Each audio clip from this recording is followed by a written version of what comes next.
Usap-usapan online ang video ng isang babaeng hindi maimulat ang isa niyang mata pagkatapos umano ng kanyang gluta drip session. Bagamat hindi direktang iniuugnay ang kanyang kondisyon sa glutathione, may babala naman ang mga otoridad sa mga gumagamit niyan bilang pampaputi.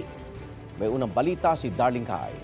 Nasa umagat na ngayon, 1 week na ngayon, medyo nagawa ko ng video asking for prayers para sa fast recovery ko and awareness. Sa viral online video ni Jelly Matcha, isinisi niya sa pagpapaturok ng gluta ang hindi niya maimulat na mata. Nagkaroon ako ng infection sa aking gluta drip session. Hindi marunong yung nurse na nagturok sa akin. Una siyang nagturok sa akin dito, sinagad niya yung pinaka-needle and pumutok agad yung ugat ko. Nagtry ulit dito and then pumutok ulit.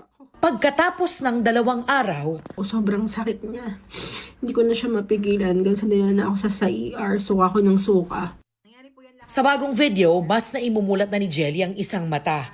Ayon umano sa kanyang ophthalmologist, nagka-impeksyon siya at naapektuhan ng nerve sa kanyang mata. Yung vision ko po ngayon, yung concern kasi po nga, tatlo yung, medyo na-open ko na siya, pero kung nakikita niyo po yan sa eyeball, nakakakita ng konti pero tatlo po yung paningin ko. Sabi ng nakausap kong board-certified ophthalmologist na si Dr. Ito Sitangco, generally, IV drugs, gluta for example, generally do not cause infections except kung contaminated either yung drug or yung needle na ginamit. Yung needle, yung paraphernalia na ginamit para maipasok yung drug.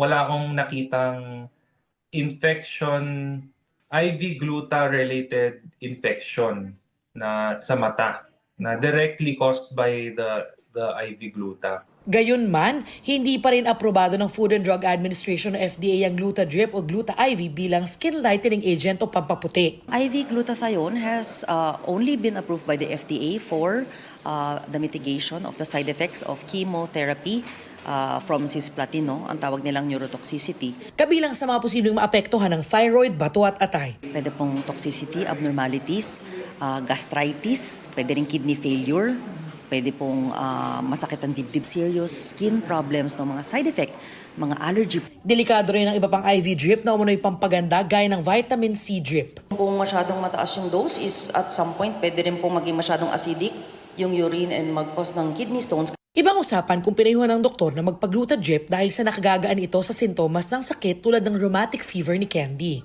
Nung hindi pa po ako na-diagnose na merong autoimmune disease, nagpa-drip na po ako kasi yung kamay ko po, itong both hands ko po is parang ang sakit po, hindi ko po mabend. Namamaga po siya lagi. Simula po nung nag-IV drips na po ako, hindi na po siya sumasakit. Ito po ay natuturing lamang na gamot pang cancer.